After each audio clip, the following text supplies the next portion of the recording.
For a long time neither of the two conspiring grandmothers dared divulge the secret. Mrs. Diantha was a very determined woman, and even her own mother stood somewhat in awe of her. Therefore little Amelia went to school during the spring term, soberly clad as ever, and even on the festive last day wore nothing better than a new blue gingham, made too long to allow for shrinkage, and new blue hair ribbons. The two grandmothers almost wept in secret conclave over the lovely frocks which were not worn. "I respect Diantha," said Grandmother Wheeler. "You know that. She is one woman in 1,000, but I do hate to have that poor child go to school today with so many to look at her, and she dressed so unlike all the other little girls." "Diantha has got so much sense it makes her blind and deaf," declared Grandmother Stark. "I call it a shame if she is my daughter." "Then you don't venture—" Grandmother Stark reddened. She did not like to own to awe of her daughter. "I venture, if that is all," she said tartly. "You don't suppose I am afraid of Diantha? But she would not let Amelia wear one of the dresses anyway, and I don't want the child made any unhappier than she is." "Well, I will admit," replied Grandmother Wheeler, "if poor Amelia knew she had these beautiful dresses, and could not wear them, then she might feel worse than wearing that homely gingham." "Gingham!" fairly snorted Grandmother Stark. "I cannot see why Diantha thinks so much of gingham. It shrinks, anyway." Poor little Amelia did undoubtedly suffer on that last day. When she sat among the others gaily clad, and looked down at her own common little skirts, she was very glad, however, that she had not been chosen to do any of the special things which would have necessitated her appearance upon the little flower-decorated platform. She did not know of the conversation between Madame and her two assistants. "I would have Amelia recite a little verse or two," said Madame, "but how can I?" Madame adored dress, and had a lovely new one, of sheer dull blue stuff, that touches of silver for the last day. "Yes," agreed Miss Parmalee, "that poor child is sensitive, and for her to stand on the platform in one of those plain ginghams would be too cruel." "Then, too," said Miss Acton, "she would recite her verses exactly like Lily Jennings. She can make her voice exactly like Lily's now. Then everybody would laugh, and Amelia would not know why. She would think they were laughing at her dress, and that would be dreadful." If Amelia's mother could have heard that conversation, everything would have been different, although it is puzzling to decide in what way. It was the last of the summer vacation in early September, just before school began, that a climax came to Amelia's idolatry and imitation of Lily. The Jenningses had not gone away that summer, so the two little girls had been thrown together a good deal. Mrs. Diantha never went away during the summer.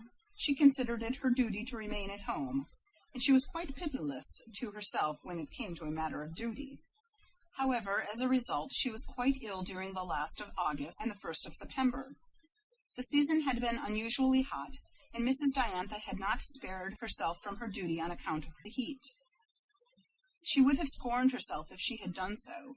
She could not, strong-minded as she was, avert something like a heat prostration after a long walk under a burning sun, nor weeks of confinement and idleness in her room afterward. When September came and a night or two of comparative coolness, she felt stronger.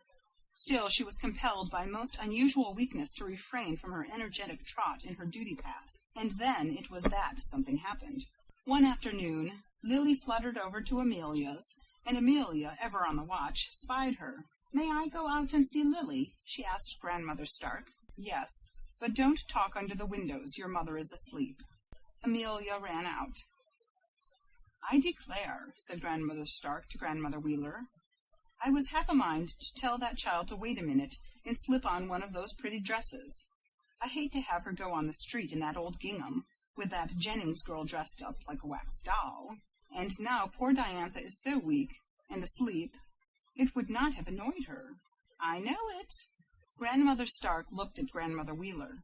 Of the two, she possessed a greater share of original sin compared with the size of her soul. Moreover, she felt at liberty to circumvent her own daughter. Whispering, she unfolded a daring scheme to the other grandmother, who stared at her aghast a second out of her lovely blue eyes, then laughed softly. "Very well," said she, "if you dare. "I rather think I dare," said Grandmother Stark. "Isn't Diantha Wheeler my own daughter?"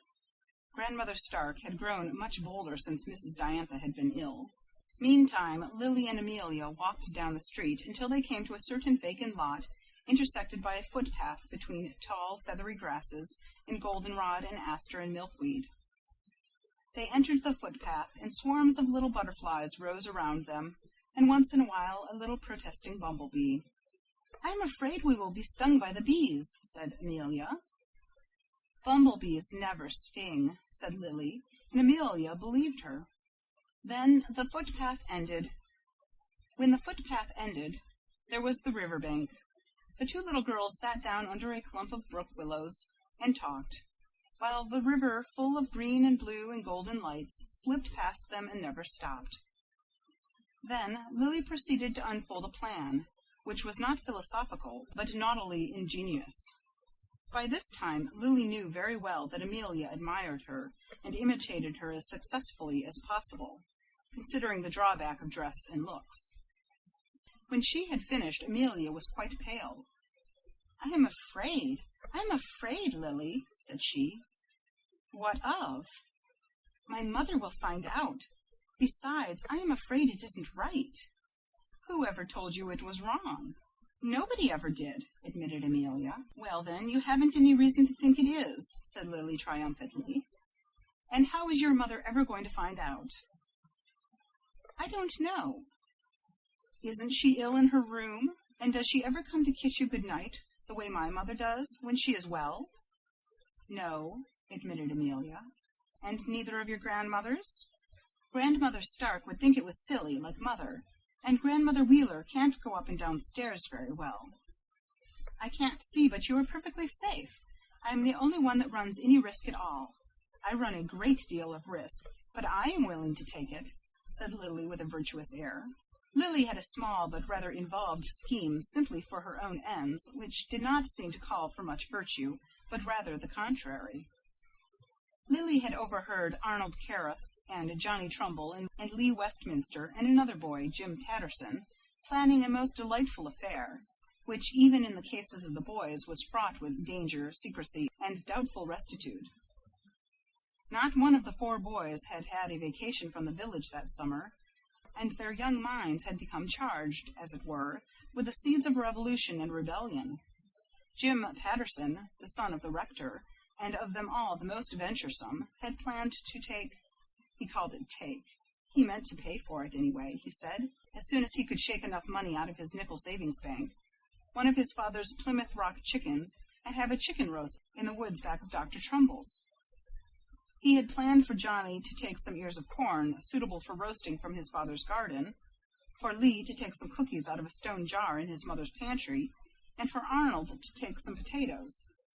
Then they four would steal forth, under cover of night, build a campfire, roast their spoils, and feast. Lily had resolved to be of the party. She resorted to no open methods. The stones of the fighting suffragettes were not for her, little honey-sweet curled and ruffled darling, rather the time-worn, if not time-sanctified weapons of her sex, little instruments of wiles and tiny dodges and tiny subterfuges which would serve her best.